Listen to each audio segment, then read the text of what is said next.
అపోస్తలుడైనటువంటి యోహాను గారికి దర్శన రీతిగా పద్మాసు ద్వీపములో పరవాసిగా ఉన్నప్పుడు దేవుడు ఆ రెండవ సంఘమైనటువంటి స్ముర్ణ సంఘమునకు ఆయన రాయిస్తున్నటువంటి ఆ యొక్క లేఖను ఈ రోజున మనము ధ్యానం చేసుకోవడానికి మనము సిద్ధపడదాం. ప్రకటన గ్రంథం 2వ అధ్యాయము 8వ వచన భాగములో మనకి సంఘము మనకు కనపడుతూ ఉంటుంది. స్ముర్ణలో ఉన్న సంఘపు దూతకు ఇలాగూ రాయుము, మొదటి వాడును కనపటి వాడునై ఉండి మృతుడై ఉండి మరలా బ్రతికిన వాడు చెప్పు సంగతులు ఏవనగా. ఇక్కడ మనకు కనిపిస్తున్న సంఘము స్ముర్ణ సంఘం. ఈ స్ముర్ణ సంఘమునకు ప్రభువు అపోస్తలుడైనటువంటి యోహాను చేత రాస్తున్నటువంటి లేఖలో తన దూత ద్వారా లేఖను పంపిస్తున్నాడు. ఆ లేఖలో ప్రభు పరిచయం చేసుకుంటున్నాడు. ఏమని పరిచయం చేసుకుంటున్నాడంటే, మొదటి వాడును కడపటి వాడునై ఉండి మృతులలో నుండి మరలా బ్రతికిన వాడు చెప్పు సంగతులు ఏమనగా. దేవునికి స్తోత్రం. ఈ స్ముర్ణ సంఘమును గురించి మనం చరిత్రను గమనిస్తే ప్రకటన గ్రంథంలో రాయబడినటువంటి 7 సంఘాల్లో స్ముర్ణ సంఘం దేవునికి మహిమకరముగా, దేవుని దగ్గర నుంచి ఒక మంచి సంఘముగా గుర్తింపు పొందినటువంటి సంఘం ఇది. ఈ స్ముర్ణ సంఘం వాస్తవానికి మనం దాని చరిత్రను గమనిస్తే ఆసియాలో ఒక సంఘం, అది ప్రస్తుతం ఎక్కడుందంటే టర్కీ దేశంలో అజ్మీర్ అనే ప్రాంతంలో ఈ స్ముర్ణ సంఘం ఉంది. ఈ సంఘం ఉన్నటువంటి ప్రాంతం యేసుక్రీస్తు ప్రభు పుట్టక ముందు ఒక భయంకరమైన భూకంపం వచ్చి మొత్తము అది సర్వనాశనం అయిపోయింది. అయితే ఆ తర్వాత అది మరలా కట్టబడి చాలా సుందరంగా ఒక ప్రణాళికబద్ధంగా ఆ యొక్క పట్టణం కట్టబడడం జరిగింది. ఈ స్ముర్ణ పట్టణానికి అనేకమైనటువంటి వాడలు, ప్రపంచవ్యాప్తంగా వాడల ద్వారా జరిగే వ్యాపారానికి ప్రసిద్ధి చెందినటువంటి పట్టణంగా ఆ స్ముర్ణ పట్టణం కనపడుతూ ఉంది. ఈ స్ముర్ణ అనే పదానికి అర్థం ఏంటంటే బోళం అని అర్థం. బోళం దేనికంటే శ్రమలకి సాదృశ్యం. బోళం దేనికంటే అది చనిపోయినటువంటి వారికి పూసేటువంటిది. అది బోళం దేన్ని సూచిస్తుందంటే ఇక్కడ ఈ యొక్క స్ముర్ణలో శ్రమలను సూచిస్తూ ఉంది. ఒక విధంగా చెప్పాలంటే స్ముర్ణ పట్టణంలో ఉన్నటువంటి సంఘం అనేకమైనటువంటి శ్రమలను ఎదుర్కొన్నటువంటి సంఘం. ఈ స్ముర్ణ సంఘం అనేకమైనటువంటి హింసలను అనుభవించినటువంటి సంఘం. ఎందుకనంటే ఈ పత్రిక రాస్తున్నటువంటి అపోస్తలుడైనటువంటి యోహాను యొక్క శిష్యుడైనటువంటి పాలికార్పు, ఆయన పేరు పాలికార్పు. ఆ పాలికార్ప్ ఆ సంఘానికి అధ్యక్షుడిగా ఉన్నప్పుడు, ఆ సంఘానికి కాపరిగా ఉన్నప్పుడు, ఆ సంఘాన్ని నడిపిస్తున్నప్పుడు అనేకమైనటువంటి శ్రమలను చూస్తూ వచ్చాడు. ఆయన కాదు, ఆయన నడిపిస్తున్నటువంటి సంఘం కూడా ఎన్నో హింసలను చూస్తూ వచ్చారు. ఈ పత్రిక అంతా, ఆ యొక్క రాస్తున్నటువంటి ఆ లేఖ అంతా మనం ధ్యానం చేసినప్పుడు మనకు అర్థమవుతుంది వారు ఎటువంటి శ్రమలను ఎదుర్కొన్నారు. ఈ పాలికార్పు అనగా యోహాను శిష్యుడైనటువంటి పాలికార్పు, ఈ స్ముర్ణ సంఘానికి కాపరి అయినటువంటి పాలికార్పు 86వ సంవత్సరంలో అక్కడ ఉన్నటువంటి వారు, ఆ పట్టణంలో ఉన్నటువంటి యూదేతరులు అనగా వారు యూదులు అని చెప్పుకుంటూ ఉన్నటువంటి యూదేతరులు ఏం చేశారంటే, ఆ పాలికార్పు 86వ సంవత్సరంలో ఒక స్టేడియంలోకి తీసుకొచ్చి ఆయనకంట సిలువులా కట్టేశారంట. ఆయన సిలువులా కట్టేసి, నువ్వు యేసుక్రీస్తుని దూషిస్తావా లేదా, నువ్వు యేసుక్రీస్తుని తిడతావా లేదా, యేసుక్రీస్తు అంటే అసహించుకుంటావా లేదా, లేకపోతే గనుక నిన్ను తగలబెట్టేస్తామని ఆయన్ని బెదిరించడం జరిగిందంట అక్కడ. అయితే ఆ పాలికార్ప్ అన్నాడంట, నాకు అవసరం లేదు, ఈ సిలువాకారం అవసరం లేదు, నేను అంతటి గనుడిని కాదు, యేసుక్రీస్తు ప్రభు అంతటి గనుడిని కాదు, కాబట్టి మీరు ఏం చేయాలనుకుంటున్నారో చెయ్యండి, నాకు కట్టబడినటువంటి సిలువాకారపు తాళ్లను మేకులను వీటిని తీసేయండి, నేను మీకు సహకరిస్తానంటే వాళ్ళు అంటున్నారంట, లేదు నీకు మరొక అవకాశం ఇస్తున్నాము, యేసు ప్రభుని గనుక నువ్వు దూషిస్తే, యేసుక్రీస్తు ప్రభుని గనుక మేము ఇంకా ప్రకటించమని నువ్వు మాటిస్తే నేను విడిచిపెట్టేస్తామంటే, లేదు లేదు, ఇంతకాలము నేను ఆయన సువార్తను ప్రకటిస్తూ ఇంతకాలము నన్ను సజీవుడిగా ఉంచినటువంటి దేవుడు, ఆయన ద్వారా నేను ఎన్నో అద్భుతాలు చూసినటువంటి దేవుణ్ణి నా నోటితో నేను ఆయన్ని విమర్శించలేను, హింసించలేను, మీరు ఏం చేసుకోవాలో చేసుకోండి అంటే ఆయన ఏం చేశారంటే ఆయన సజీవుడిగా ఉండగానే అగ్ని కీలకాలతో తగలబెట్టేశారంట ఆయన్ని. క్రీస్తు శకం 50వ సంవత్సరంలో ఆయన అగ్నితో తగలబెట్టేశారంటే ఒక స్టేడియంలో చుట్టూ జనం చూస్తుండగా, కొన్ని వేల మంది చూస్తుండగా ఆయన మధ్యలో అగ్నితో తగలబెట్టేశారంట ఆయన, పాలికార్ప్ అనేటువంటి సేవకుడిని. ఆ విధంగానే ఆ స్మరణలో ఉన్నటువంటి సంఘము కూడా అనేక హింసలను చూస్తూ వచ్చింది. ఇక్కడ ప్రభువు ఆ సంఘాన్ని పరిచయం చేసుకుంటున్నాడు. ఇక్కడ ప్రభువు ఆ సంఘంకి తనని పరిచయం చేసుకుంటున్నాడు. ఏమని పరిచయం చేసుకుంటున్నాడంటే, నేను మొదటి వాడను కడపటి వాడను. అంటే ఆయన ఎప్పుడున్నాడంటే ఆదిలోను ఉన్నాడు, అంతము కూడా ఆయనే ఉన్నాడు. దేవుని స్తోత్రం. ఆయనే అల్ఫా ఉన్నాడు, ఆయనే ఒమేగా ఉన్నాడు. అంటే ఆదిలో ఈ సృష్టి కలగక ముందు ఉన్నవాడు ఆయనే, ఈ యుగ సమాప్తిలో సృష్టిని ముగించేవాడు కూడా ఆయనే.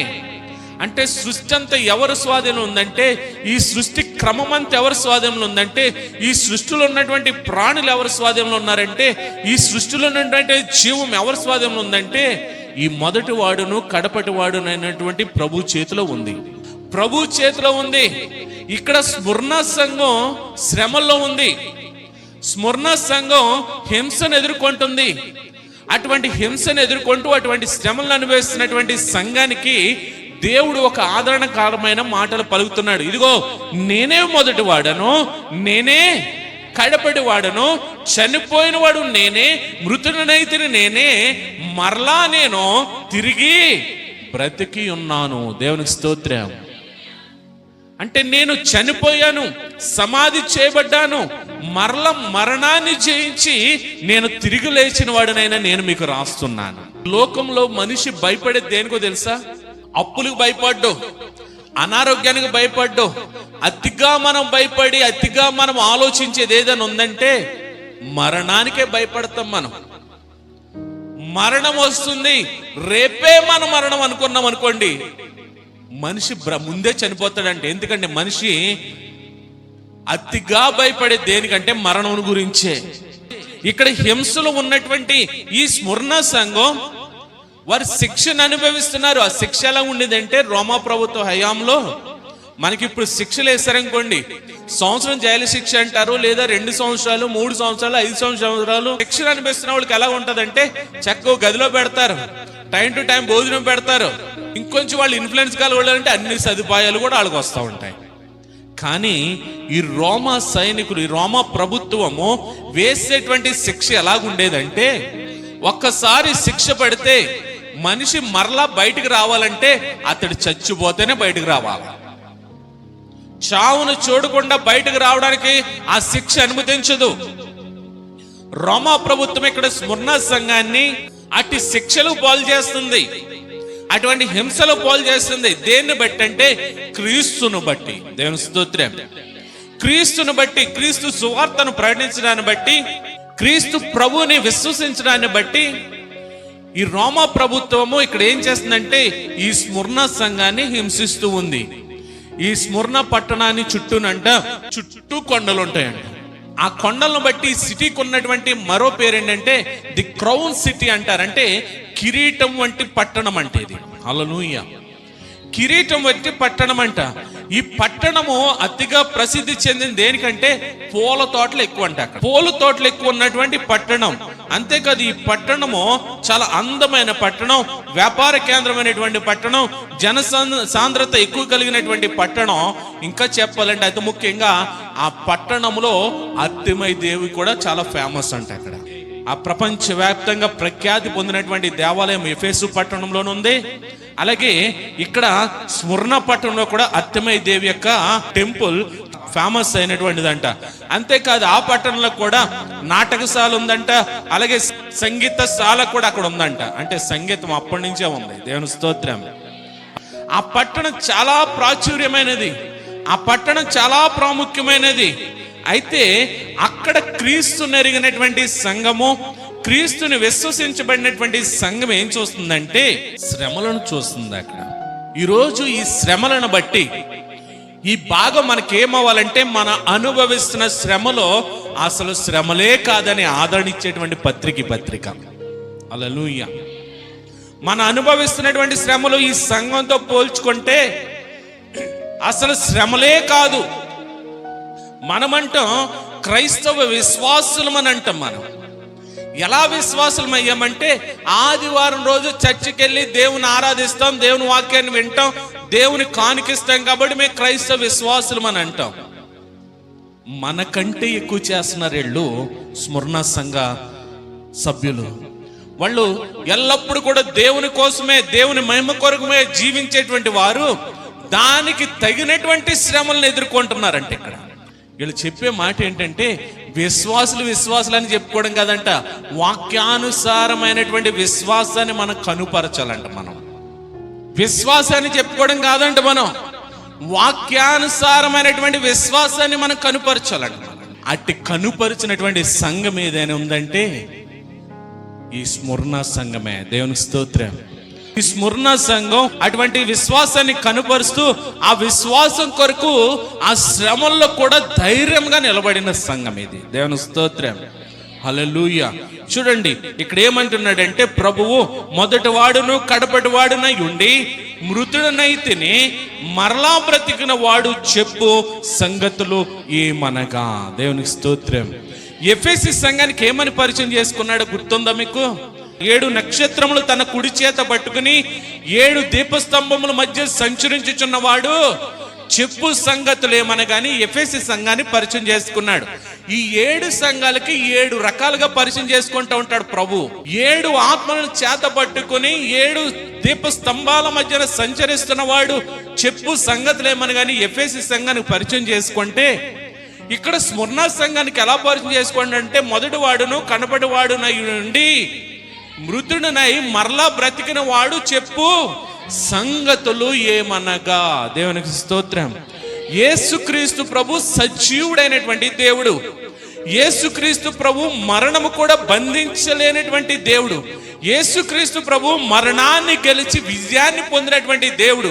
యేసుక్రీస్తు ప్రభు కూడా శ్రమలను అనుభవించి ఆ శ్రమల్లో విజయాన్ని పొందుకొని ఆ విజయాన్ని మనకు ఆపాదించినటువంటి దేవుడుగా ఇక్కడ ఈ శ్రమలు అనుభవిస్తున్నటువంటి స్మరణ సంఘానికి పరిచయం చేసుకుంటున్నాడు. ఇక్కడ చూడండి ఏమంటున్నాడు అక్కడ, నీ శ్రమను నీ దరిద్రతను నేను ఎరుగుదును. దేవునికి స్తోత్రం. ఇక్కడ అంటున్నాడు కదా, ఈ స్మరణ సంఘం యొక్క శ్రమను ఎవరు చూస్తున్నారు? యేసుక్రీస్తు ప్రభు చూస్తున్నాడంట. హల్లెలూయా, హల్లెలూయా. ఈ శ్రమలను స్మరణ సంఘం అనుభవిస్తున్నటువంటి శ్రమలను ఎవరు చూస్తున్నారంటే యేసుక్రీస్తు ప్రభు చూస్తున్నాడు. ఎటువంటి శ్రమలంటే, వారు విశ్వాసంలో వెళుతున్నారు, వారిని బెదిరిస్తున్నారు, వారిని హింసిస్తున్నారు, వారిని చంపుతున్నారు. సుమారుగా ఎంత మందిని చంపారంటే 50 నుంచి 70 లక్షల మందిని చంపేశారంట. ఈ స్మరణ సంఘములో ఇంచుమించు క్రీస్తు శకం 50 దగ్గర నుంచి క్రీస్తు శకం 314వ సంవత్సరం వరకు సుమారుగా 50 నుంచి 70 లక్షల మందిని స్మరణ సంఘ విశ్వాసులని చంపేశారంట. అంటే ఎంత ఘోరమైన హింస ఉందో చూడండి, అక్కడ ఎంత భయంకరమైన హింస ఉందో చూడండి. అటువంటి సంఘాన్నంట ప్రభు ఆ శ్రమలను చూస్తూ ఉన్నాడంట. దేవుని స్తోత్రం. ఆ శ్రమలను చూస్తూ ఉన్నాడు. వారు పడుతున్నటువంటి ఆ శ్రమలను, వారు పడుతున్నటువంటి ఆ యొక్క హింసను ప్రభు చూస్తూ ఉన్నాడు. ప్రభు అంటాడు 2 తిమోతికి రాసిన పత్రిక 3వ అధ్యాయం 12వ వచనం. 2 తిమోతికి రాసిన పత్రిక 3వ అధ్యాయం 12వ వచనం. క్రీస్తు యేసు నందు సద్భక్తితో బ్రతుకనుద్దేశించు వారందరూ హింసను పొందుదురు. దేవుని స్తోత్రం. యేసు క్రీస్తు ప్రభునందు సద్భక్తితో బ్రతకాలనుకునే వారికి ఖచ్చితంగా ఎదురయ్యే అనుభవం ఏంటి? హింస. హల్లెలూయా. శ్రమలన్నీ నాకేనండి, కష్టాలన్నీ నాకేనండి అంటున్నామంటే మనం విశ్వాసంలో ఎదుగుతున్నామని అర్థం. దేవుని స్తోత్రం. ఇక్కడ అదే అన్నాడు, తిమోతికి రాస్తున్నాడు పౌలు గారు, రాస్తూ అన్నాడు, యేసు క్రీస్తునందు సద్భక్తితో బ్రతుకు వారందరికీ ఏం పొందుతారంట? అది డిగ్రీలంట. ఎంత హింస అనుభవిస్తే అన్ని డిగ్రీలంట అక్కడ. హల్లెలూయా, హల్లెలూయా. అంటే ఆ హింసను అనుభవించి కొద్దీ మనం ఏమవుతున్నటువంటి విశ్వాసములో మనం ఎదుగుతున్నట్లంట. దేవునికి స్తోత్రం. అందుకని అన్నాడు, నీ శ్రమను నేను ఎరుగుదును. 2, నీ దరిద్రతను కూడా నేను ఎరుగుదును. హల్లెలూయా. మొదటిది శ్రమను ఎరుగుతున్నాడు. వారు ఎటువంటి పరిస్థితిలో ఉన్నారో చెప్పాను నేను. పాలికార్ప్ అనేటువంటి ఆ సంఘ నాయకుడినే అగ్నితో సజీవుడిగా ఉండగానే, బ్రతికుండగానే అగ్నితో తగలబెట్టేస్తారు. అక్కడ ఒక సేవకుడిని, ఒక దైవజనుడిని, ఒక శిష్యుణ్ణి, ఒక సంఘానికి అధ్యక్షుడిని అగ్నితో తగలబెట్టేశారంటే విశ్వాసులను ఎంతమందిని తగలబెట్టి ఉంటారు? అందునే చెప్పాను, 50 నుంచి 70 లక్షల మందిని చంపేశారంట వాళ్ళు. హల్లెలూయా. అంటే వాళ్ళు ఎలాగున్నారు? నామకార్థ భక్తులు ఉన్నారా? వాళ్ళు ఎలా ఉన్నారు? నామకార్థ విశ్వాసంలో ఉన్నారా? అదే అంటున్నాడు ఇక్కడ తిమోతికి రాస్తూ, యేసుక్రీస్తు నందు సద్భక్తితో జీవించు వారందరికీ హింస వస్తుందంట. దేవుని స్తోత్రం. క్రైస్తవ విశ్వాసి దేనిని ఆహ్వానించాలంటే హింసలను ఆహ్వానించాలి.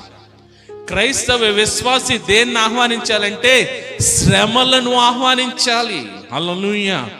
ప్రస్తుతం మన క్రైస్తవ సంఘం, సార్వత్రిక క్రైస్తవ సంఘము కూడా ప్రస్తుతం హింసల్లోకి వెళుతుంది. ఇప్పుడు క్రీస్తు శకం 314వ సంవత్సరం వరకు కూడా 50 నుంచి 70 లక్షల క్రైస్తవ విశ్వాసులు, క్రీస్తుని విశ్వసించబడిన వారు చంపబడ్డారు. నేడు అదే హింసను మనము చూస్తున్నాం. సువార్త ప్రకటించలేనటువంటి దినాలు, సువార్త ప్రకటిస్తున్న వారిని అవమానిస్తున్నటువంటి దినాలు, సువార్త ప్రకటిస్తున్న వారిని కొడుతున్నటువంటి దినాలు, హింసిస్తున్నటువంటి దినాలు మనమున్నాం ప్రస్తుతం. ప్రభుత్వాలు కూడా మనకి ప్రతికూలంగానే జీవోలు తెస్తున్నటువంటి దినాలు ఇవి. క్రైస్తవ సంఘము హింసకు వెళ్తుంది. క్రైస్తవ సంఘము శ్రమకు వెళుతుంది. నేటి సంఘము ఆ శ్రమలను, హింసలను అనుభవిస్తూ ఉంది. అది ఇంకా మన వరకు రాలేదంతే. మన విశ్వాసం సరి అయినదైతే, మన విశ్వాసం యథార్థమైనదైతే, మన విశ్వాసం క్రీస్తు కొరకు, పౌలు చెప్తున్నాడు కదా, బ్రతుకుటానికి క్రీస్తు కొరకుదే బ్రతుకుతాను, చచ్చిపోతే అంతకన్నా లాభం. ఈ స్మరణ సంఘం అదే విశ్వాసాన్ని కలిగి ఉంది. ఇక్కడ దేవుని స్తోత్రం. ఈ స్మరణ సంఘం అదే విశ్వాసాన్ని కలిగి ఉంది.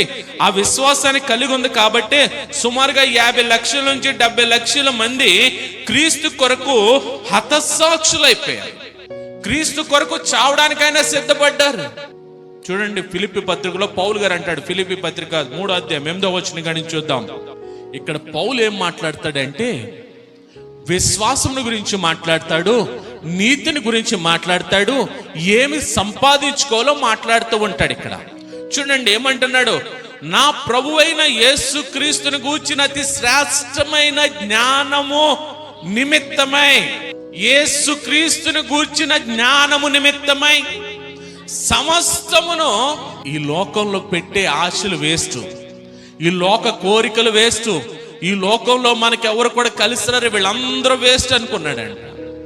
అనుకుని చూడండి క్రీస్తును సంపాదించుకున్నాడంట. దేవుని స్తోత్రం. ఎవరిని సంపాదించుకున్నాడు? పౌలు కోట్లు సంపాదించుకోవచ్చు, పౌలు దగ్గర ఉన్నటువంటి శిష్యులు కోట్లు సంపాదించుకోవచ్చు, పౌలు ఫ్లైట్లో తిరగవచ్చు. అది తిరిగాడా? సంపాదించుకున్నాడా? పౌలు ఎవరిని సంపాదించుకున్నాడు తెలుసా?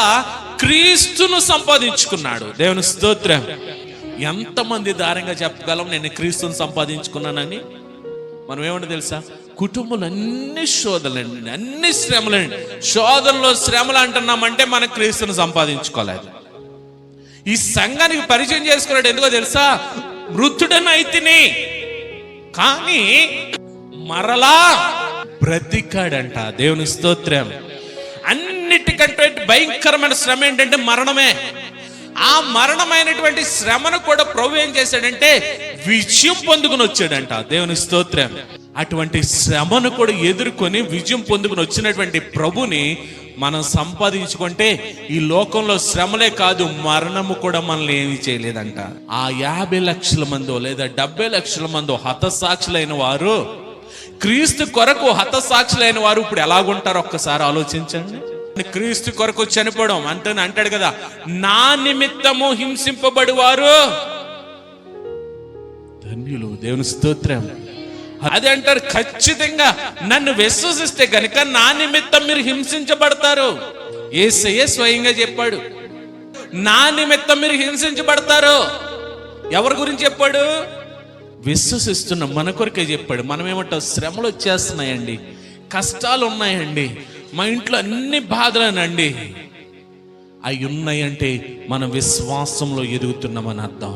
అంటున్నాడు, క్రీస్తును సంపాదించుకొని ధర్మశాస్త్ర మూలమైన నా నీతిని గాక క్రీస్తు నందలి విశ్వాసము వలనైన నీతిని, అనగా విశ్వాసమును బట్టి దేవుడు అనుగ్రహించు నీతి గలవాడనై ఆయన యందు నేను కనపడు నిమిత్తము ఏ విధము చేతనైనను మృతుల్లో నుండి నాకు పునరుద్ధానము కలగవలెనని.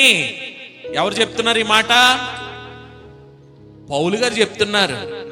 ఏమని చెప్తున్నాడు? యేసయ్యలాగా నాకు కూడా నేను చనిపోయిన తర్వాత నాకు పునరుద్ధానం కలగాలని నేను కూడా విశ్వాసంలో నీతిని సంపాదించుకుంటున్నాను అంటున్నాడు. కలగవలెనని ఆయన మరణ విషయంలో సమానుభవం గలవాడనై ఆయనను, ఆయన పునరుద్ధాన బలమును ఎరుగు నిమిత్తమును ఆయన శ్రమలలో పాలివాడగునట్టు ఎట్టిదో ఎరుగు నిమిత్తమును సమస్తమును కూడా నష్టపరుచుకొని వాటిని పెంటతో సమానముగా ఎంచుకొంటిని. దేవుని స్తోత్రం. ఈ లోకాశలనంట పెంటగా ఎంచుకున్నాడంట, ఈ లోక సంపదనంట పెంటగా ఎంచుకున్నాడంట, ఈ లోకంలో ఉన్న కోరికలనంట పెంటగా ఎంచుకున్నాడంట, ఈ లోకంలో మనల్ని ఆకర్షిస్తున్నటువంటి ఈ లోకల్నంట పెంటగా ఎంచుకున్నాడంట. ఆయన దేని గురించి ఆలోచించాడు తెలుసా? నేను కూడా క్రీస్తు వలె శ్రమలను అనుభవించి ఆ మరణములో పాలివాడనై ఆయనతో పాటు నేను కూడా పునరుద్ధానుడు అవ్వాలి. హల్లెలూయా. అంటే ఏం కోరుకుంటున్నాడంటే క్రీస్తు వలె శ్రమ పడడానికి ఇష్టపడుతున్నాడు. ఇక్కడ దేవుని స్తోత్రం. క్రీస్తు వలె శ్రమ పడడానికి ఇష్టపడుతున్నాడు.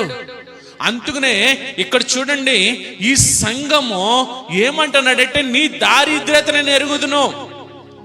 దారిద్ర్యత అంటే కడు భేద స్థితి. వీరి విశ్వాసాన్ని బట్టి వీరి ఆస్తులన్నిటినీ పోగొట్టుకున్నారంట ఈ స్మరణ సంఘం. మనం ఏం చేస్తున్నాం? మందిరానికి ఎందుకు వస్తున్నాం? ఆశీర్వాదాల కోసం. మందిరానికి ఎందుకు వస్తున్నాం? మన కోరికలు తీర్చుకోవడం కోసం. మందిరానికి ఎందుకు వస్తున్నాం? మా బిడ్డల పెళ్లిల కోసం. మందిరానికి ఎందుకు వస్తున్నాం? మాకు ఉద్యోగాల కోసం. మందిరానికి ఎందుకు వస్తున్నాం? మా పంట 20 బస్తాలు కాదు 100 బస్తాలు పంట. మన మందిరానికి ఎందుకు వస్తున్నాం? ఆ స్మరణ సంఘం వారి విశ్వాసాన్ని బట్టి, వారి నీతిని బట్టి, వారికి ఉన్న ఆస్తిపాస్తులన్నిటిని పోగొట్టుకున్నారంట వాళ్ళు. దేని కొరకంటే క్రీస్తు ప్రభువు కోసం త్యాగమవడానికి కూడా సిద్ధపడ్డారంట వాళ్ళు. హల్లెలూయా. అందుకని అంటున్నాడు, నీ శ్రమలను నేను ఎరుగుదును, నీ దారిద్ర్యతను నేను ఎరుగుదును, అయినను నీవు ధనవంతుడవు. దేవుని స్తోత్రం. మన దృష్టిలో ధనవంతుడు అంటే అర్థం ఏంటి? పెద్ద బిల్డింగ్ ఉండాలి, కోట్ల రూపాయలు ఆస్తి ఉండాలి, కారు మీద తిరగాలి. అది మన దృష్టిలో ధనవంతుడంటే. ఇక్కడ ప్రభు అంటున్నాడు, నీ శ్రమలు నేను ఎరుగుదును, నీ దారిద్ర్యత నేను ఎరుగుదును, కానీ నువ్వెవరవో తెలుసా? ధనవంతుడవు. దేవుని స్తోత్రం. వీరు ఏ ధనవంతులంటే ఆత్మీయ స్థితిలో ధనవంతులంట. దేవుని స్తోత్రం. హల్లెలూయా. ఆత్మీయ స్థితిలో ధనవంతులు. వీళ్ళ ఆత్మీయ స్థితిలో చాలా ఉన్నతమైన వారు. విశ్వాసమును బట్టి వీరు ఎక్కడ సంపాదించుకుంటున్నారంటే ఈ లోక సంపద, ఈ లోక డబ్బు చిమ్మిట పడుతుందని దేవుని వాక్యం సెలవిస్తుంది, తుప్పు పడుతుందని దేవుని వాక్యం సెలవిస్తుంది. ఈ లోకంలో వాటి కోసం పరుగులు ఎట్టకండి అని దేవుని వాక్యం సెలవిస్తుంది. మనమేం చేద్దాం తెలుసా? అక్కడ ధనవంతులు ఉండడానికి ఇష్టపడం, ఇక్కడ ధనవంతులు ఉండాలనుకుంటాం. ఇక్కడ ధనవంతులుగా ఉండాలనుకుంటాం. అందుకనే ఒక ధనవంతుడు ఆ పగలనక రాత్రనక సంపాదించుకొని తన కొట్లు సరిపోకంట ఇంకా పెంచుకొని అంట తినుము తాగుము సుఖించుము అని అంటున్నాడంట. ప్రభు అంటున్నాడు వాడిని, ఓరి ఎరువడంటే పెచ్చోడా, నువ్వెంత సంపాదించుకుంటున్నావు, ఎంత తినుము తాగుము సుఖించుకొని అంటున్నావు, ఈ రాత్రే నీ ప్రాణాన్ని అడిగితే ఏమైపోతావు? ఈ ఆస్తులన్నీ కూడా వస్తాయా? ఈ డబ్బంతా నీకు కూడా వస్తుందా? ఈ పేరు ప్రఖ్యాతులు నీకు కూడా వస్తాయా? నువ్వెంత గొప్పడు, భూమి మీద ఇన్ని కోట్లు సంపాదించుకున్నాడు కదని ప్రభు సింహాసనాన్ని నీకు ఇచ్చేస్తాడా? వాడిని ఏమన్నాడు తెలుసా ప్రభు? వెర్రివాడా అన్నాడు అక్కడ. కానీ ఇక్కడ స్మరణ సంఘం దగ్గర డబ్బు లేదు, స్మరణ సంఘం దగ్గర పేరు ప్రఖ్యాతులు లేవు. స్మరణ సంఘం దగ్గర ఉన్నటువంటి ఒకే ఒక క్వాలిటీ ఏంటంటే వారు క్రీస్తును బట్టి పరిపూర్ణమైన విశ్వాసం కలిగి ఉన్నారు. ఆ విశ్వాసాన్ని బట్టి వారు ఎవరంటే ఆత్మలో ధనవంతులు. దేవునికి స్తోత్రం, హల్లెలూయా. ప్రభు లోక సంబంధమైన ఆశీర్వాదాలను లెక్క చేయడండి. లోక సంబంధంగా మనం ఎంత ఉన్నత వారమో లెక్క చేయడండి. లోకంలో మనం భేదవారం అవ్వచ్చు, లోకంలో మనము కడు భేద స్థితిలో ఉండొచ్చు, కానీ మన విశ్వాసం మనల్ని ఏం చేస్తుందంటే ధనవంతులుగా మారుస్తుంది మనల్ని. హల్లెలూయా. అందునంటాడు చూడండి, ఎఫెసీ పత్రిక 1వ అధ్యాయం 3వ వచనం అంటాడు కదా, మన ప్రభు అయిన యేసుక్రీస్తు యొక్క తండ్రి యగు దేవుడు స్తుతింపబడును గాక, ఆయన క్రీస్తునందు పరలోక విషయములలో ఆత్మ సంబంధమైన ప్రతి ఆశీర్వాదమును ఎవరిని బట్టంట? క్రీస్తుని బట్టి. ఎక్కడంట? లోక సంబంధమైన అన్నాడా, పరలోక సంబంధమైన అన్నాడా? అమ్మా, పరలోక సంబంధమైన ఆత్మ సంబంధమైన పరలోకములో ప్రతి ఆశీర్వాదమును మనకి అనుగ్రహిస్తాడు. దేవునికి స్తోత్రం. ఒకసారి చెప్పండి, నాకు ఇక్కడ ఆస్తుపాస్తులు ఏమొద్దండి, నాకు ఇక్కడ ధనం వద్దండి, అక్కడ నేను ఉన్నవాడిగా ఉండాలండి అన్నవాళ్ళు ఎంతమంది? ఈ స్మరణ సంఘం దగ్గర కడు భేద స్థితి, దారిద్రత, దిక్కుమాలిన స్థితి, వీళ్ళ దగ్గర ఏమీ లేదు.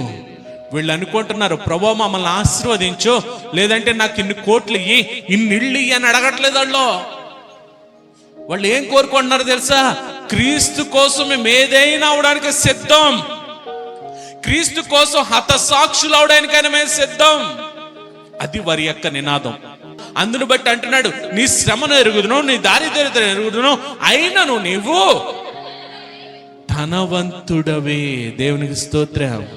నీవు ధనవంతుడవే.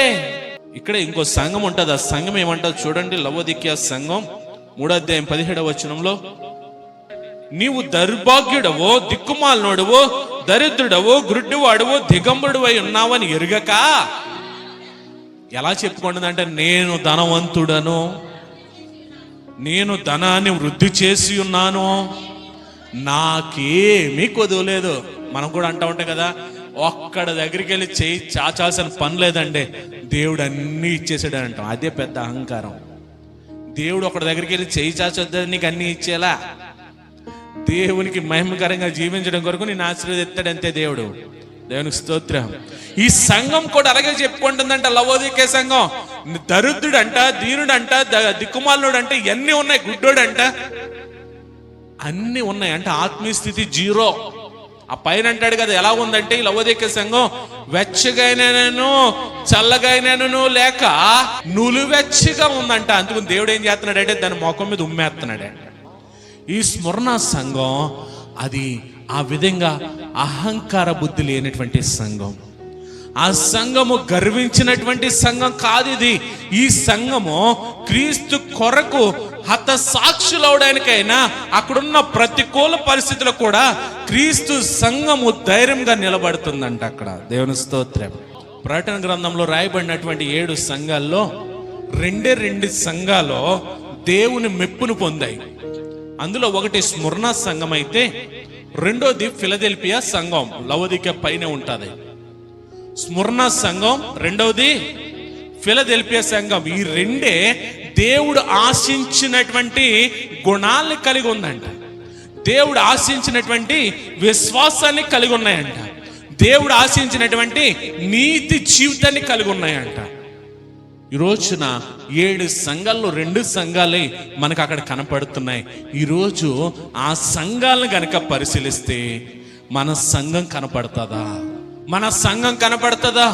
లేదంటే మనము కూడా లవోదికయ సంఘంలాగా ఒకరితో నాకు పని లేదు, ఒకరితో నాకు అవసరం లేదు, ఒకరి సంబంధం లేదు, నా బ్రతుకు నాకు అన్ని దేవుడు ఇచ్చాడు, అటువంటి స్థితిలో మనం బ్రతికితే ఈరోజు ఒక హెచ్చరిక స్మరణ సంఘాన్ని మనకు ఉదాహరణగా చూపిస్తున్నాడు.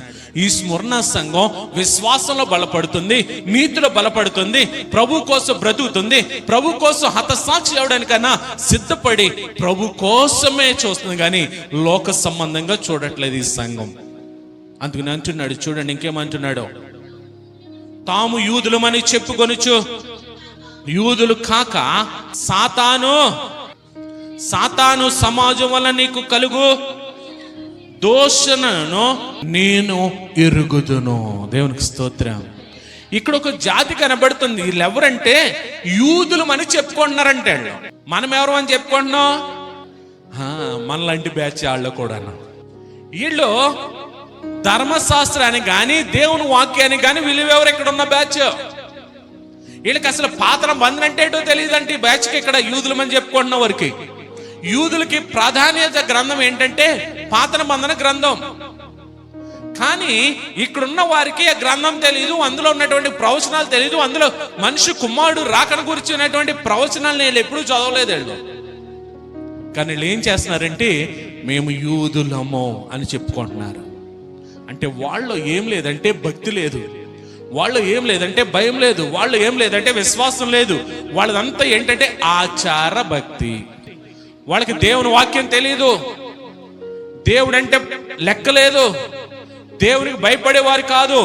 వీళ్ళు వెళ్ళి ఎవరిని పాడు చేస్తున్నారు, ఎవరిని హింసిస్తున్నారంటే, ఎవరిని దూషిస్తున్నారంటే, ఎవరిని తిడుతున్నారంటే, ఎవరిని మాటలతో హింసిస్తున్నారంటే, చూడండి అక్కడ అంటున్నాడు మరొకసారి ఆ మాట, తాము యూదులమని చెప్పుకొనుచు యూదులు కాక సాతాను సమాజపు వారి వలన నీకు కలుగు దోషణను నేను ఎరుగుదును. అగండి ఒకసారి, వీళ్ళు ఎవరని చెప్పుకుంటున్నారు? వీళ్ళు యూదులమని చెప్పుకుంటున్నారు. వీళ్ళు యూదులా?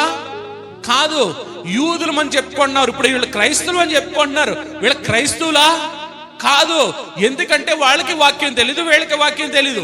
వీళ్ళని ఏమని సంబోధించాడు తెలుసు? వీళ్ళనే వాక్యము తెలియనోళ్ళని, వాక్యం చదవనోళ్ళని, ప్రార్థన చేయనోళ్ళని, దేవుని సన్నిధిలో ఆరాధించలేని వారిని, దేవుని సన్నిధిలోకి వెళ్ళామా వచ్చామా కూర్చున్నామా పడుకున్నామా అనుకునే వారిని వీళ్ళని ఏమంటున్నాడు తెలుసా ప్రభు? ఇక్కడ ఎవరి సమాజం అంటే ఇది? సాతాను సమాజం. ఎవరిని అంటున్నాడు ప్రభు? నేటి సంఘములో మేము క్రైస్తవులం అని చెప్పి ఆదివారం రోజున బైబిల్ దులుపుకుని బైబిల్ నలగకుండా వచ్చి పట్టుకుని వచ్చి కూర్చుని నిద్రవుతున్న వారులారా, ఆదివారం రోజున తలార స్నానం చేసి చక్కని వస్త్రాలు ధరించుకొని బైబిల్ దుమ్ము దులిపి పట్టుకుని వచ్చి దాన్ని తెరవకుండా కూర్చుంటున్న వారులారా, దేవునికి ప్రార్థించని వారులారా, దేవుని హృదయపూర్వకంగా ఆత్మతోను సత్యముతోను ఆరాధించలేని వారులారా, ఆదివారం రోజున మాత్రమే కేవలం దేవుని సన్నిధిలో మేము సహవాసంలో ఉన్నామని చెప్పుకుంటున్న క్రైస్తవులారా, ఆదివారం చర్చికి వస్తున్నామని చర్చి బయట తిరుగుతూ చర్చి లోపలికి ఆయన సన్నిధిలోనికి రాలేని వారులారా, వీళ్ళందరూ ఎవరంట? సాతాను సమాజం అంట. వీరు ఎవరంటున్నారు ఆ మాట? యేసు క్రీస్తు ప్రభు అంటున్నాడు. ఎవరిని బట్టి అంటున్నాడంటే మేము యూదులం అని చెప్పుకుంటున్నారు కానీ వాళ్ళకి వాక్యం తెలియదు. మేము యూదులం అని చెప్పుకుంటున్నారు కానీ పాత బంధన ఎప్పుడు ముట్టుకోరాళ్ళు. మేము యూదులం అని చెప్పుకుంటున్నారు కానీ మనిషి కుమారుడు రాక యొక్క ప్రవచనాలను ఎప్పుడు గ్రహించలేదు వాళ్ళు. కానీ వాళ్ళు ఏం చేస్తున్నారంటే ఆ క్రైస్తవ సంఘం విశ్వాసంలో నిలబడినటువంటి సంఘాన్ని వీళ్ళు ఏం చేస్తున్నారంటే దూషిస్తూ ఉన్నారంట. వీళ్ళు బయట నుంచి కాదు దోషణ వస్తుంది, దేవుని సన్నిధిలో హృదయపూర్వకంగా ఆరాధిస్తున్న వారిని ఎవరు దూషిస్తున్నారంటే మొక్కుబడిగా దేవుని మందిరంలోకి వస్తున్న వారే దూషిస్తున్నారు. ఈ రోజుల్లో వారే అవమానకరంగా మాట్లాడుతున్నారు, వారే సిగ్గుపరుస్తున్నారు. అందుకని అంటున్నాడు వారిని, సాతాను సమాజపు వారలారా, నీకు కలుగు దోషులను నేను ఎరుగుదును, నీవు పొందబోవు శ్రమలకు భయపడకుము. దేవునికి స్తోత్రం. ఒక భయంకరమైన స్థితి అది. ఓ పక్కన రోమా ప్రభుత్వం హింసిస్తుంది, ఓ పక్కన రోమా ప్రభుత్వం వారిని శ్రమలు పెడుతుంది, ఓ పక్కన అనేక మంది హతసాక్షులుగా చంపబడుతున్నారు, ఓ ప్రక్కన వారితో కలిసి ఉంటున్నటువంటి యూదులే వారిని దూషిస్తూ ఉన్నారు. వీటన్నిటిని ప్రభు చూస్తూ అటువంటి భయంకరమైన దినాల్లో అటువంటి శ్రమలను అనుభవిస్తున్న సంఘానికి ప్రభు మాట్లాడుతున్న మాట నేను చూస్తున్నాను, మీరు భయపడకుడి. దేవునికి స్తోత్రం. హల్లెలూయా. మీరు నిజమైన విశ్వాసంలో బ్రతుకుతూ ఉంటే, క్రీస్తు ప్రభుని సొంత రక్షకుడిగా అంగీకరించి మీకు ఎదురుతున్న శ్రమల్లో విశ్వాసంలో నిలబడగలిగితే, దేవుని వాక్యమును బట్టి మీరు ఆదరించబడగలిగితే, దేవుని సన్నిధిలో ప్రార్థనాపూర్వకంగా హృదయపూర్వకంగా ఆరాధనలో పాలు పంపులు అయితే ఈ మాట మీకోసమే. మీరు పడుతున్న పరిస్థితులు నేను చూస్తున్నాను, మీకు ఎదురవుతున్న శ్రమలు నేను చూస్తున్నాను, మీ లేమి నేను చూస్తున్నాను, మీ భేద స్థితిని నేను చూస్తున్నాను, మీ ఆత్మీయ స్థితిని నేను చూస్తున్నాను, మీ విశ్వాసాన్ని నేను చూస్తున్నాను. మీరు భయపడద్దు. ఇదిగో మీరు శోధింపబడినట్లు అపవాది మీలో కొందరిని చెరలో వేయించబోచున్నాడు. 10 దినములు శ్రమ కలుగును, మరణము వరకును నమ్మకముగా ఉండుము, నేను నీకు జీవ కిరీటం ఇచ్చేదను. దేవుని స్తోత్రం. ఇక్కడేమంటున్నాడంటే ప్రభు, ఇదిగో మీరు శోధింపబడినట్లు అపవాది మీలో కొందరిని చెరలో వేయించేస్తున్నాడంట. ఈ స్మరణ సంఘం ప్రభు కొరకు, క్రీస్తు ప్రభు కొరకు చావడానికైనా సిద్ధంగా ఉన్నామని హతసాక్షులుగా మారిపోయారండి. నేటి సంఘాలు శ్రమ వస్తే ఎలాగో ఉంటున్నాం, మనం కష్టం వస్తే ఎలాగో ఉంటున్నాం, బాధ వస్తే ఎలాగో ఉంటున్నాం, ప్రభువు నిందిస్తున్నాం. కానీ ఈ శ్రమలను ఎవరు తీసుకొస్తున్నారంటే సాతాను తీసుకొస్తుందని రాస్తున్నాడు ఇక్కడ. వారిని తీసుకెళ్లి చెరలో వేస్తుందంట. ఎందుకంటే వీడిని తీసుకెళ్లి చెరలో వేస్తే మిగిలిన వారు భయపడి దేవుని భక్తిలో విశ్వాసంలో వెనకడిగేస్తారేమో అనే ఆలోచనతో ఆ సంఘంలో ఉన్న వారిని తీసుకెళ్లి చెరలో పెడుతుందంట. సంవత్సరం జైలు శిక్ష, 2 సంవత్సరాలు జైలు శిక్ష కాదు. వారు ఒక్కసారి చెరలోకి వెళ్ళారంటే వారు చనిపోతేనే కానీ వారు బయటకు రారు. భయంకరమైన హింస, కట్టిక చీకటి, భూమికి అంతర్భాగంలో తీయబడినటువంటి ఆ గ్రౌండ్ లో ఉన్నటువంటి సెల్లో పెడతారు వాళ్ళని అక్కడ. దేవుని మహాకృప, ప్రభు వాటిని చూస్తూ ఉన్నాడు. సాతాను వారిని బెదిరించడానికి, సాతాను వారిని విశ్వాసాన్ని కొల్లగొట్టడానికి 1 పేతురు పత్రిక 5వ అధ్యాయం 8వ వచనం అంటాడు కదా, అపవాది గర్జించు సింహము వలె ఎవరిని మృంగుదునా అని ఎదురు చూస్తూ ఉందంట. దేవుని స్తోత్రం. కారణం ఏంటంటే విశ్వాసిని అవిశ్వాసంగా మార్చడానికి, విశ్వాసిని అల్ప విశ్వాసం తీసుకురావడానికి, విశ్వాసి ద్వారా ఆ సంఘాన్ని నాశనం చేయడమే అపవాది యొక్క ప్రణాళిక. అదే చేస్తూ ఉంది ఇక్కడ స్మరణ సంఘంలో. అపవాది వారందరినీ కూడా చెరసాల్లో వేస్తుందంట, చెరలో వేస్తుందంట. అక్కడ ప్రభు ఒక మాట అంటున్నాడు, చూడండి ఏమంటున్నాడు, 10 దినములు శ్రమ కలుగును, అంతము వరకు నమ్మకముగా ఉండము, నేను నీకు జీవ కిరీటం ఇచ్చేదను. దేవునికి స్తోత్రం. 10 దినాలు మీకు శ్రమ కలుగునని ప్రభు చెప్తున్నాడు ఇక్కడ. అంటే మనం అనుకుంటాం ఈరోజు ఆదివారం నుంచి మరలా వచ్చే బుధవారం వరకు శ్రమలు వస్తాయని అనుకుంటాం. దీన్ని ఎలా సంబోధిస్తున్నాడంటే, ఈ మాట ఎందుకు చెప్తున్నాడంటే, ప్రభు రోమా ప్రభుత్వ హయాంలో 10 మంది చక్రవర్తులు క్రైస్తవ సంఘాన్ని హింసించారు. ఆ హింస ఎప్పుడుతో ముగించబడిందంటే క్రీస్తు శకం 314వ సంవత్సరంలో ఏదైతే అక్కడ చెప్పాను కదా ఇందాక, ఆ స్మరణ సమ హింసించబడిందో అక్కడతోటి ఆ రోమ ప్రభుత్వ క్రైస్తవ సంఘ హింస అక్కడతోటి ముగిసింది. 10 మంది చక్రవర్తులు హింసించారు క్రైస్తవ సంఘాన్ని. 10 మంది చక్రవర్తులు కఠిన తీర్పులను ఇచ్చారు. 10 మంది చక్రవర్తులు కఠిన మరణ శిక్షలను, కఠినంగా హతసాక్షులను తయారు చేశారు వాళ్ళు. అందులో నుంచి వచ్చినోడే పౌలు గారు. హల్లెలూయా. ఆ రోమా సైన్యంలోంచి శతాధిపతిగా వచ్చినటువంటి వాడే ఒక మాట అంటాడు, నేను క్రీస్తు కొరకు బ్రతుకుతాను, చచ్చిపోతే అదే నాకు లాభం అని అంటాడు అక్కడ. హల్లెలూయా. అందుకని అంటున్నాడు ఇక్కడ ప్రభు, 10 దినములు మీకు శ్రమ కలుగును, మరణము వరకును నమ్మకముగా ఉండుము. దేవుని స్తోత్రం. మనం ఎలాగ ఉండాలంటే శ్రమ వచ్చినా, కష్టం వచ్చినా, బాధ వచ్చినా, హింస వచ్చినా, ప్రతికూల పరిస్థితులు వచ్చినా మన విశ్వాసము సన్నగిల్లిపోకూడదంట.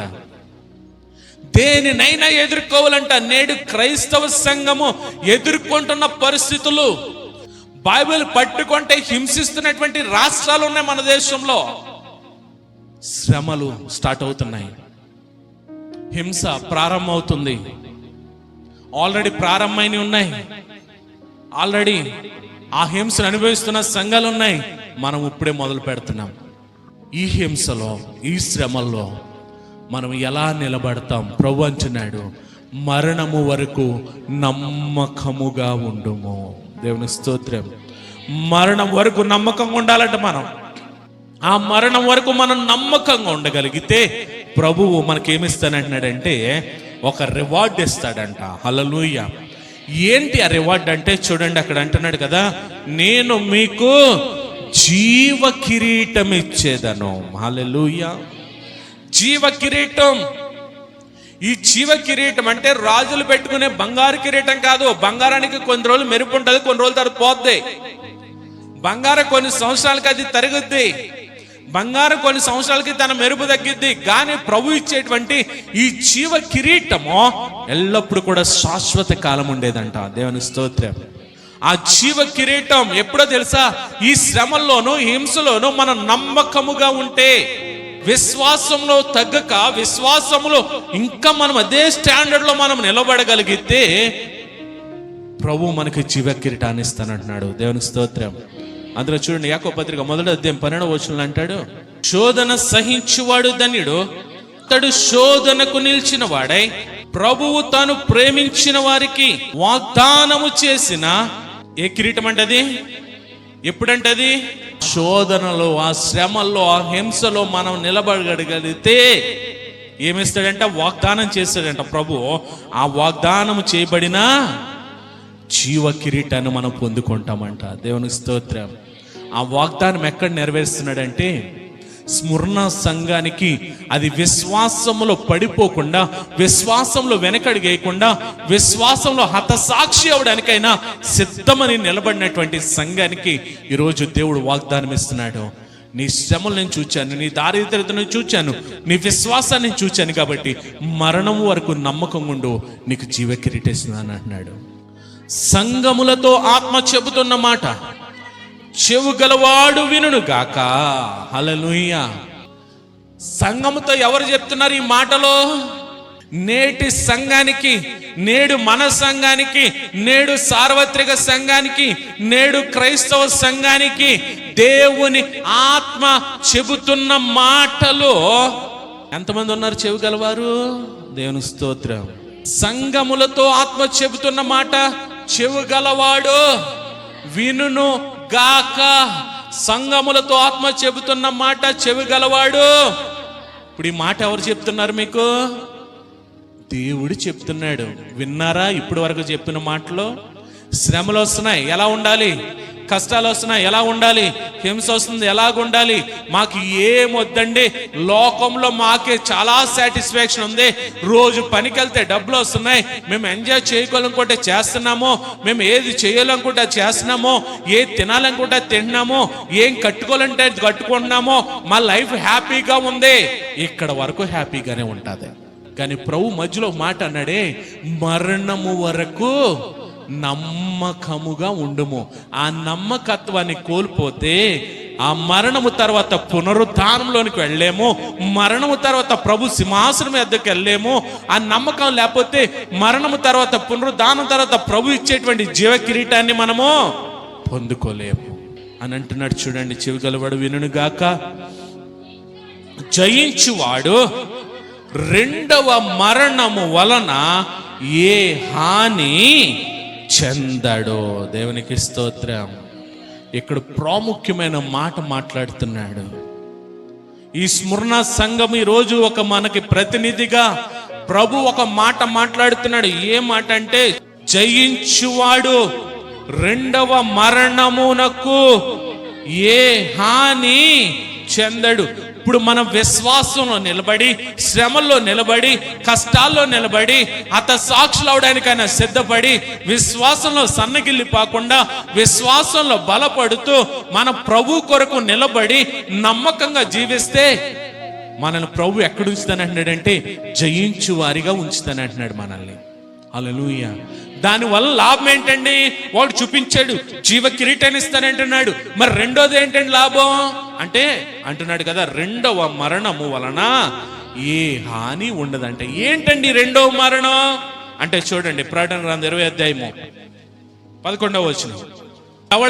ధవళమైన మహాసింహాసనమును దాని యందు ఆసీనుడైన ఒకరిని చూచితిని. భూమి ఆకాశములైన సముఖ నుండి పారిపోయెను, వాటికి విలువ చోటు కనబడకపోయేను. ఆగండి ఒకసారి. ఇప్పుడు ఒక సింహాసనం మందు ఒక ఆయన చూస్తున్నాడు. ఈయన ఎవరు చూస్తున్నారంటే, ఈ యొక్క అపోస్తులైనటువంటి యోహాను పద్మాసు దీపంలో పరవాసిగా ఉన్నప్పుడు దర్శన రీతిగా చూస్తున్నటువంటి దర్శనాన్ని చెప్తున్నాడు. సింహాసనం మీద ఒకడు కూర్చున్నాడంట. ఆయన ఎదుటంటే ఏమి లేదంటే, చూడండి, భూమి ఆకాశాలు ఆయన సముఖం దగ్గర లేవంట. భూమి ఆకాశాలు ఆయన ముందు లేవంట. ఎందుకు లేవంటే, అవి నిలవడానికి కూడా స్థలం లేదంట. హల్లెలూయా. ఆ సింహాసనం మందు కూర్చున్నటువంటి ప్రభు ముందు భూమి ఆకాశములు నిలవబడడానికి కూడా స్థలం లేదంట. తర్వాత చదవండి. మరియు గొప్పవారేమి, కొద్దివారేమి, మృతులైన వారందరూ ఆ సింహాసనం ఎదుట నిలవబడి ఉండుట. ఇప్పుడు ఎవరున్నారా సింహాసనం ఎదుట? గొప్పవారేమి, కొద్ది. అయ్యో బాబు, ఆయన ఎవరో? ఆయన రేపు సీఎం అయినా ఆ ముందే నిలబడాలి, పిఎం అయినా ఆయన ముందే నిలబడాలి. ఎందుకు పనికిరానోళ్ళు మనమైనా ఆయన ముందు అందరూ సమానమే. అక్కడ ఈ లోకంలోనే వాళ్ళకి సెక్యూరిటీలు, జెడ్ సెక్యూరిటీలు, వై సెక్యూరిటీలు, ఇవన్నీ కూడా ఇక్కడే. రేపు పొద్దున్న అమెరికా ప్రెసిడెంట్ అయినా ఆయన ముందే నిలబడాలా? ఈ ఊరులో మనం ఎక్కడో మారుమూల చిన్న గుడిసెలు ఉంటున్న మనమైనా ఆయన ముందే నిలబడాలి. అదే అంటున్నాడు. చూడండి, మరియు గొప్పవారేమి, కొద్దివారేమి, మృతులైన వారందరూ. మరణము ఎవరికి కూడా తప్పించుకోవడం లేదు. మరణము అందరినీ కూడా అర్హులుగా చేస్తుంది. హల్లెలూయా. ఈ మరణము పొందిన మన అందరము గొప్పోళ్ళు, పేదోళ్ళు, ధనికులు, ఉన్నవాళ్ళు అని ఎవరు తేడా లేకుండా అందరూ ప్రభు సింహాసనం మీద ఉండాలంట. ఆ సింహాసనం ఎదుట నిలబడి ఉండుట చూచిదను. అప్పుడు ఏ గ్రంథాలో ప్రభు మన నిమిత్తం ఒక గ్రంథం సిద్ధపరిచాడు. ఆల్రెడీ నేను శుక్రవారం చెప్పాను. ఒక గ్రంథాన్ని మన పుట్టక ముందే ప్రభు సిద్ధపరుస్తున్నాడు. ఇప్పుడు చూడండి, ప్రభు దగ్గరకు వస్తున్నాయంట. ఎక్కడగా? సింహాసనం ముందుకు వస్తున్నాయంట. చదవండి ఆ మాట. అప్పుడు గ్రంథములు విప్పబడెను, మరియు జీవ గ్రంథములు విప్పబడెను, మరియు జీవ గ్రంథమును వేరొక గ్రంథమును విప్పబడెను. ఆ గ్రంథముల యందు వ్రాయబడి ఉన్న వాటిని బట్టి తమ క్రియల చొప్పున మృతులో తీర్పు పొందుదురు. దేవుని స్తోత్రం. ఒకసారి మన అందరం లైన్లో నుంచి కూడా మమ్మల్ని పెడతాడు అక్కడ ప్రభు. ఇదిగో ఈవిడి అలా ఎన్ని ఆదివారాలు వచ్చింది, ఎన్ని శుక్రవారాలు వచ్చింది, అలా రోజుకి ఎన్నిసార్లు ప్రార్థన చేసింది అని అడుగుతాడని ప్రభు. అలాగే ఊరు అందరూ ఉన్నారు అనుకోండి, ప్రభా వాళ్ళు ఎవరో మాకు తెలియదు ప్రభా అని మేము అంటాం. వీళ్ళు వచ్చేవారు ప్రభా. ఎప్పుడు వచ్చేవారంటే ఆరాధనలో అందరూ కళ్ళు మూసుకున్నారు, ఇంకా ఆరాధన అయిపోతుంది అనగా అటు ఇటు దిక్కులు చూసుకుని వచ్చి ఇలా చూసి కళ్ళు ఇలాగా దొంగచాటును వచ్చేవారు ప్రభా. మరి వీళ్ళు మేము రమ్మని టయానికి రమ్మని చెప్పేవాళ్ళం ప్రభా. కానీ వీళ్ళు ఇంటికాడ నీట్గా పొద్దున్నే కూర తెచ్చుకుని దాన్ని వండుకొని కరెక్ట్గా ఎల్లగానే మన ప్లేట్ కాడ పడిపోయేటట్టుగా సిద్ధపడి వచ్చేవారు ప్రభా. అక్కడ తిప్పబడుతుందంట. ప్రభు సింహాసనం ముందు ఈ ఊరిలో ఉన్నటువంటి వారు, ఈ రాష్ట్రంలో ఉన్నటువంటి వారు, ఈ దేశంలో ఉన్నటువంటి వారు, సర్వ శరీరులు, దేవుని చేత దేవుని ప్రణాళికలో సృజింపబడిన ప్రతి ఒక్కరు కూడా ఆయన ముందుకు వస్తారంట.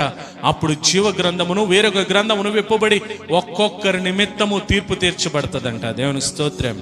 చూడండి తర్వాత 13వ వచనం. సముద్రము తనలో ఉన్న మృతులను అప్పగించెను, మరణము పాతాళ లోకమును వాటి వశమునున్న మృతులను అప్పగించను. ఎక్కడైతే చచ్చిపోయారో వాళ్ళందరూ వచ్చేస్తారు ఆడికి. అడ్రస్ లేని వాళ్ళందరూ చచ్చిపోయినప్పుడు ఆయన ఎక్కడో చనిపోయాడంటండి, ఏమైపోయాడో తెలియదండి, వాళ్ళందరూ అక్కడికి వస్తారు. దేవుని స్తోత్రం. అప్పుడు జరిగేది చూడండి. వారిలో ప్రతి వాడు తన క్రియల చొప్పున తీర్పు పొందెను. మరణమును మృతుల లోకమును అగ్నిగుండములో పడవేయబడును. ఈ అగ్నిగుండము రెండవ మరణము. దేవునికి స్తోత్రం. ఇప్పుడు అర్థమైందా రెండవ మరణం ఏంటో? వారిలో ప్రతివాడును తన క్రియల చొప్పున తీర్పు పొందును. మరణమును మృతుల లోకమును అగ్నిగుండములో పడవేయబడును. ఈ అగ్నిగుండము రెండవ మరణము. ఎవని పేరైనను జీవగ్రంథమందు వ్రాయబడినట్టు కనబడని ఎడల వాడు అగ్నిగుండములో పడవేయబడును. అలాగని చర్చిలో కొద్ది కూర్చున్న వాళ్ళు అందరి పేర్లు జీవగ్రంథంలో ఉంటాయి అనుకోకండి. యేసుక్రీస్తునందు విశ్వాసం ఉంచి ఆయనే ప్రభువని, ఆయనే నా కొరకు శిలువ మ్రాణి మీద నా కోసమే చనిపోయి నాకు రక్షణ అనుగ్రహించాడని హృదయమందు విశ్వసించి, ఆయనే మృతుల్లో నుండి నా కోసం తిరిగి లేచి నాకు జీవాన్ని నింపాడని నోటితో ఒప్పుకొని రక్షణ బాప్తీసం తండ్రి కుమార పరిశుద్ధ ఆత్మ నామములో ఎవరైతే తీసుకుంటారో వారి క్రియలను బట్టి అక్కడ తీర్పులో ఈయన బాప్తీసం తీసుకున్నాడు, ఈయన నీతిగా బ్రతికాడు, ఈయన విశ్వాసంలో బ్రతికాడు, శ్రమలు వచ్చినప్పుడు హతసాక్షి అవడానికి అనేది సిద్ధపడ్డాడు అని మనల్ని ఏం చేస్తారంటే ఆ తీర్పులో, అదిగో నీ కోసం ఉంచబడినటువంటి నిత్య రాజ్యంలోకి వెళ్ళంటాడంట ప్రభు. మన రక్షణ పొందకుండా, ఒకవేళ రక్షణ పొందిన రక్షణ నుండి తప్పిపోయి, రక్షణ నుండి ప్రభు మళ్ళా మనం ఆయన దగ్గరకు వచ్చి క్షమాపణ పొందుకుందాంలే అనే అతి విశ్వాసముతో రక్షణ పొందడానికి ఇంకా చాలా టైం ఉంది కదా, అప్పుడు చూద్దాంలే అనుకునే వారందరికీ ఆ తీర్పు ముందుకు వచ్చినప్పుడు ఆ పేరు కనపడదంట. ఎక్కడా పేరు కనపడదంట. వేరే గ్రంథంలోనే అబ్బాయి ఎక్కడ కూడా అసలు మందిరానికి వచ్చాడు కానీ ఎక్కడ కూడా రక్షణ కనబడతలేదు, ఎక్కడ విశ్వాసం కనబడతలేదు, ఎక్కడ నీతి బ్రతికి కనబడతలేదు, ఆ పాపాలతోటే ఉన్నాడు. కాబట్టి ఈయన ఏం చేయాలంటే తీసుకెళ్ళి అగ్నిగుండంలో పడేయండి. అది రెండవ మరణం. భూమి మీద 2 సార్లు జన్మిస్తే ఒక మరణాన్నే మనం చూస్తామంట. భూమి మీద 2 సార్లు జన్మిస్తే ఒక మరణాన్నే చూస్తామంట. ఆ మరణం కూడా దేనికంటే శరీరానికే. భూమి మీద ఒక్కసారి మాత్రమే జన్మిస్తే 2 సార్లు మరణిస్తామంట. భూమి మీద 2 సార్లు జన్మిస్తే, ఒకటి భౌతిక జన్మ, 2 బాప్తీసం ద్వారా ఆత్మీయ జన్మ. ఈ 2 జన్మలు మనం జన్మిస్తే ఒక మరణమే చూస్తాం. ఆ మరణం కూడా దేనికంటే శరీరానికే, ఆత్మకు మరణం లేదు. కానీ భూమి మీద కేవలం ఒక భౌతిక జన్మతోటే జన్మించిన తర్వాత మనము ఆత్మీయ జన్మలో జన్మించకుండా, బాప్తీసం తీసుకోకుండా బ్రతికేద్దాం, హ్యాపీగా ఉంది కదా, లైఫ్ బాగానే ఉంది కదా, మన సుఖ సంతోషాలతో గడిపేద్దాం అనుకుంటే 2 మరణాలంట. ఒకటి ఆత్మీయ మరణం, 2 భౌతిక మరణం. 2 మరణాలు. ఆ మరణాల గురించి చెప్తున్నాడు ఈ స్మరణ సంఘానికి. ఏమంటున్నాడంటే చూడండి, సంఘములతో ఆత్మ చెప్పుచున్నవాడు మాట చెవి గలవాడు వినును గాక అని, జయించువాడు రెండవ మరణమునకు హాని చెందడంట. దేవుని స్తోత్రం. ఇక్కడ భౌతిక జన్మ, ఆత్మీయ జన్మ పొందుకున్న వారికి ఒకటే మరణం ఉంటుంది. ఆ మరణం కూడా దేనికంటే కేవలం శరీరానికే, ఆత్మకే మరణం లేదు. ఆత్మ ఏమవుతుందంటే ఎప్పుడైతే ఈ శరీరం మరణించిందో ఆత్మ తాను దయచేసిన దేవుని దగ్గరికి వెళతాను. కానీ భూమి మీద ఒకటే జన్మ పొందుకుని, లేదు ఆత్మ సంబంధమైన జన్మను కూడా పొందుకుని వెనక తట్టు తిరిగారే, తాగుడంటూ, తిరుగుడంటూ, వ్యభిచారం అంటూ, అదంటూ ఇదంటూ దేవుని సన్నిధిని ఎగ్గొట్టేసరే, వాళ్ళు కూడా 2వ మరణంలో భాగమవుతారు. ప్రభు దగ్గర తప్పు ఒప్పుకోపోతే, ప్రభు దగ్గర క్షమాపణ ఒప్పుకోపోతే. ఇప్పుడు వీరికి అసలు రక్షణ పొందిన వారికి, రక్షణ పొంది తప్పిపోయిన వారికి 2 మరణాలు. ఆ 2వ మరణం ఘోరమైన మరణం. ఆ 2వ మరణం ఘోరమైన మరణం.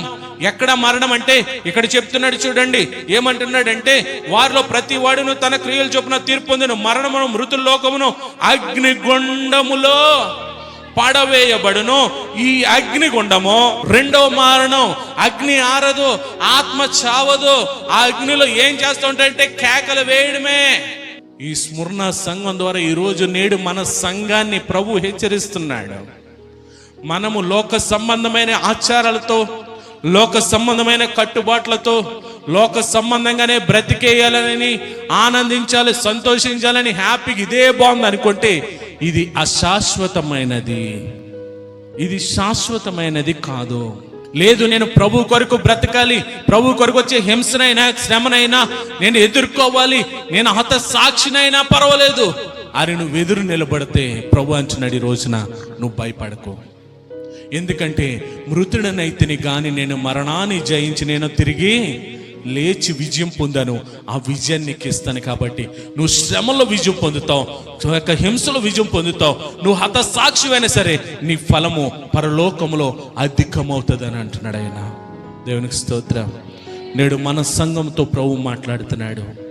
ఈ స్మరణ సంఘం మనకి మాదిరిగా కనపడుతుంది.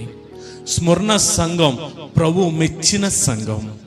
స్మరణ సంఘం విశ్వాసం కానీ, స్మరణ సంఘం భక్తి కానీ, స్మరణ సంఘం తన జీవించిన జీవన విధానం కానీ ప్రభుకి ఇష్టమైన రీతిలో బ్రతికారు. నేడు మన సంఘం ఆ స్థితిలో ఉందా లేదా ప్రార్థన చేద్దాం. ఈరోజు నీ స్థితి ఏంటి? ఈరోజు నీ జీవితం ఏంటి? నువ్వు ఈ చిన్న చిన్న సమస్యలకే నువ్వు అల్లల్లాడిపోతున్నావేమో. నీ ఎదుట ఒక సంఘం ఈరోజు చూపించబడింది. ఈరోజు స్మరణ భయంకరమైన శ్రమలను ఎదుర్కొంది క్రీస్తు కోసం. ఈరోజు ఈ స్మరణ అనేక కష్టాలను ఎదుర్కొంది ప్రభు కోసం. ప్రభు కోసం నువ్వు నిలబడగలుగుతున్నావా? ఈరోజు పరిశుద్ధాత్మ దేవుడు మనతో మాట్లాడుతున్నాడు.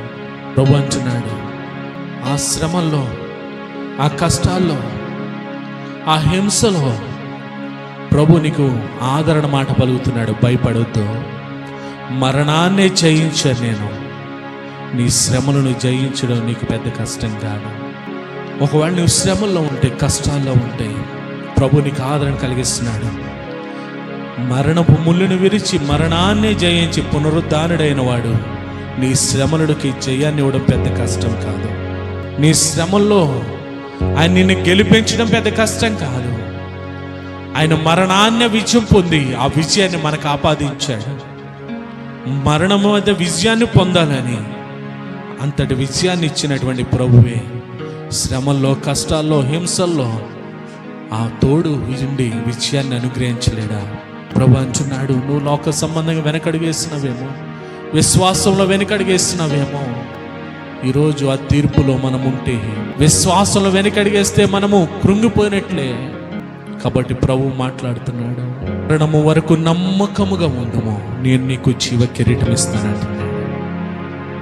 అది శాశ్వత కాలమైనది. ఈ లోకం అశాశ్వతమైనది.